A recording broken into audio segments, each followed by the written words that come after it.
중국 상하이에 있는 대형 가구 매장 이케아에서 필사의 탈출극이 벌어졌습니다. 코로나19 확진자와 접촉한 사람들이 매장을 방문했다는 소식이 전해지자 방역당국이 매장을 통째로 봉쇄하려고 했기 때문인데요. 베이징에서 조희영 특파원이 전해드리겠습니다. 중국 상하이의 이케아 가구 매장. 출입구 문틈으로 빠져나오려는 사람들이 안간 힘을 쓰고 있습니다. 보안 요원들이 간신히 막아내고는 있지만 힘겨워 보입니다. 결국 역부족, 잠시 뒤 비명 소리와 함께 수십 명의 사람들이 문을 열고 우르르 몰려 나옵니다. 코로나19 확진자의 밀접 접촉자가 이곳을 다녀갔다는 이유로 방역 당국이 매장을 통째로 봉쇄하려 하자 안에 있던 쇼핑객들이 도망쳐 나온 겁니다.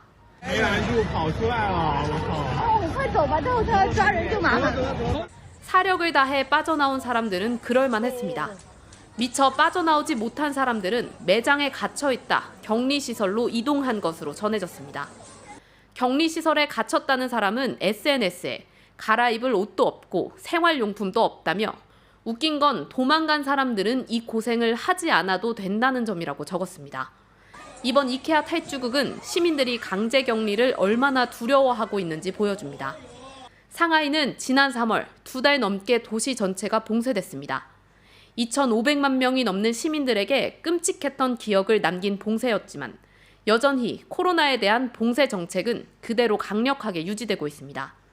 여름 휴가철 관광객이 몰렸다 코로나 확산으로 15만 명이 갇혔던 하이난은 오늘도 1,200명이 넘는 확진자가 나와 봉쇄가 길어질 전망입니다. 또 다른 관광지 신장에서도 갇혀있던 관광객 9만 2천 명이 지난 2주 동안 집으로 돌아갔습니다. 베이징에서 MBC 뉴스 조희영입니다. 2달이 넘는 봉쇄가 해제된 어제 중국 상하이 시민들은 밖으로 뛰쳐나와 자유를 만끽했습니다.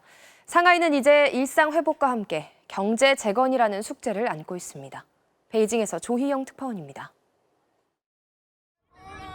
중국 상하이 도심의 시계탑이 자정을 가리킵니다. 2달 만에 도시가 봉쇄에서 풀려나는 소리.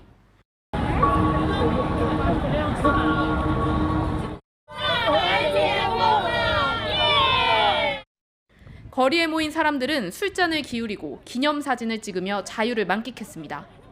希望我们以后珍惜这样的生活，也不要再有疫情影响我们的生活了。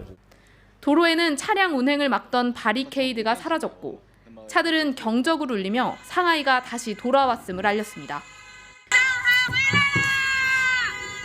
도심 곳곳에선 새벽까지 폭죽이 터졌습니다.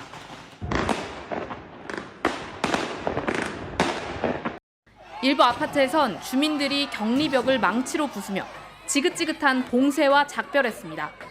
전면 봉쇄는 해제됐지만 음식점은 아직 배달만 가능하고 시민들은 사흘에 한 번씩 코로나 검사를 받아야 합니다.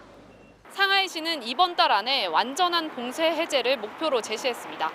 시민들의 일상 회복과 함께 상하이는 경제를 다시 궤도에 올려놔야 하는 숙제도 안고 있습니다.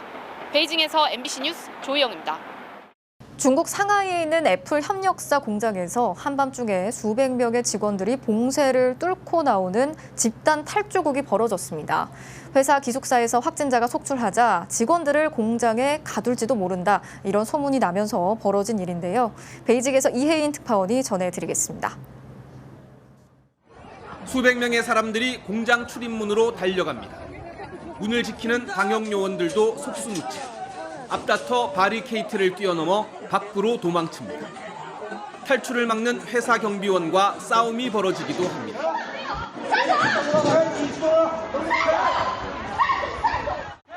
지난 5일 상하이에 있는 애플 협력사 환타 공장에서 한밤중 직원들의 집단 탈출극이 벌어졌습니다.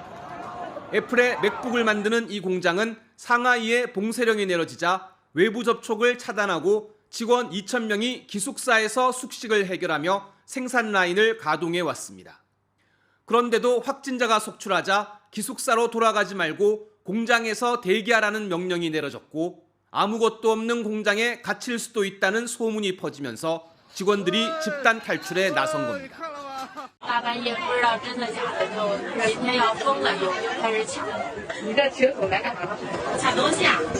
상하이시는 봉쇄에 따른 경기 둔화 우려에 지난달 11일부터 테슬라를 비롯한 주요 기업의 공장 가동을 다시 허용했습니다.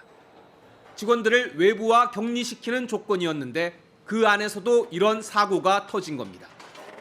지난주에는 상하이 1,800개 주요 공장의 가동률이 70%까지 회복됐다고 강조했지만 환타처럼 공장 내 확진자가 속출해 생산 차질을 빚는 곳이 적지 않은 것으로 알려졌습니다.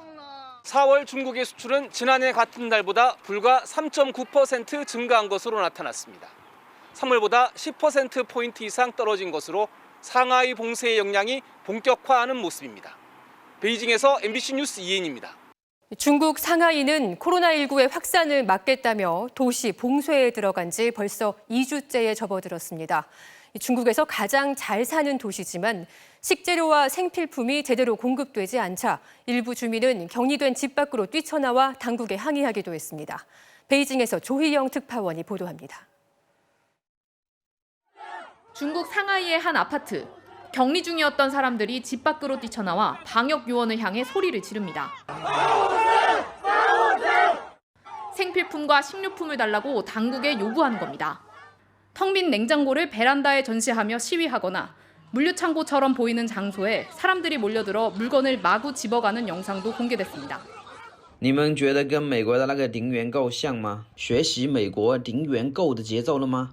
중국 매체들은 봉쇄가 2주째 지속되는 가운데 고속도로 통제가 이루어지면서 육상 물류가 심각하게 정체됐다고 보도했습니다.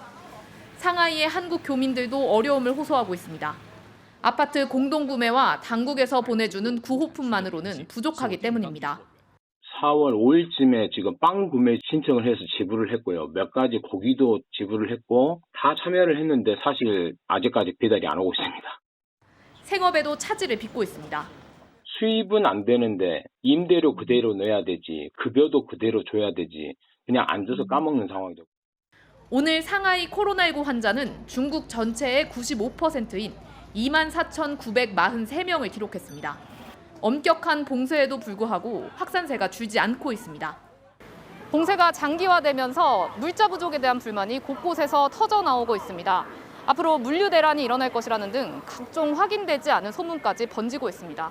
중국 당국은 유언비어를 유포하면 엄중히 처벌하겠다고 엄포를 놨습니다. 베이징에서 MBC 뉴스 조희영입니다.